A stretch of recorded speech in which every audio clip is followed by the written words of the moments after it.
নমস্কার বন্ধুরা। এবার শীতে যদি নতুন ধরনের কোনো রেসিপি ট্রাই করতে চান তাহলে এই রেসিপিটা ট্রাই করতে পারেন। ভীষণ সুন্দর আর খুব অল্প সময়ে এটা আপনারা বানিয়ে পুরো পরিবারের জন্য এটা আপনারা তৈরি করতে পারেন। তো দেরি না করে রেসিপিটা শুরু করা যাক। তার জন্য মিক্সির মধ্যেই আমি ১ম এ নিয়ে নিলাম পোস্ত। এখানে আমি ২.৫ চামচ পোস্ত নিয়েছি। কারণ পোস্তটা একটু বেশি দেবেন, দিলে এইটা খুব ভালো লাগে রেসিপিটা। আর যদি পোস্ত আপনারা অতটা না দিতে চান তাহলে অর্ধেক পোস্ত আর অর্ধেক চালমগজ দিতে পারেন। আর এখানে দিয়ে দিলাম আমি নারকোল। আমার নারকোল কোড়ানো ছিল, তো আমি সেই নারকোলটাই দিয়ে দিলাম। যদি আপনাদের কাছে কোড়ানো নারকোল না থাকে তাহলে গোটা নারকোলও টুকরো, টুকরো করে কেটে দিতে পারেন। ৩ চামচ দিলাম আর কিছুটা লঙ্কা দিয়ে দিলাম। আচ্ছা, এখানে আমি সর্ষের গুঁড়ো ইউজ করছি। আমি ২ চামচ সর্ষের গুঁড়ো দিয়ে একটু জল দিয়ে ভিজিয়ে রেখেছি। আপনারা এর পরিবর্তে গোটা সর্ষেও দিতে পারেন। এই যে একটা স্মুথ পেস্ট তৈরি করে একটা টিফিন বক্সের মধ্যে নিয়ে নিয়েছি। তার মধ্যে নিয়ে নিলাম ১ চামচ নুন আর একটু হলুদ। কারণ আর নিলাম ধনেপাতা। আর দিয়ে দিলাম তেল। আমি এখানে বড় চামচের ১.৫ চামচ তেল দিয়েছি। তো এই বেশি করে তেল দিলে না এই যে ঝাঁঝে খেতে অপূর্ব লাগে এই ভাপাটা।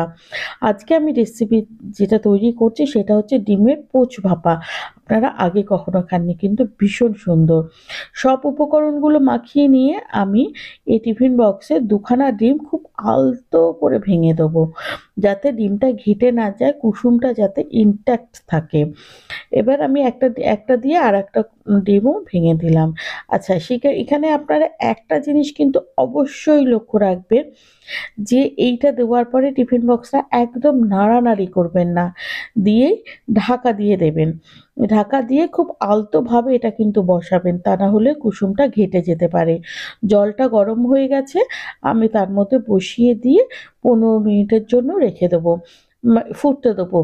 যখন ১৫ মিনিট হয়ে গেছে আমি এটা নামিয়ে নিয়েছি। দেখুন, নামিয়ে এটা ঠান্ডাও হয়ে গেছে। আমি এটা তুলে নিলাম। দেখুন দেখতে কতটা সুন্দর না? আর খেতেও না একদম দুর্দান্ত। আপনারা অনেক ধরনের ভাপা রেসিপি খেয়েছেন।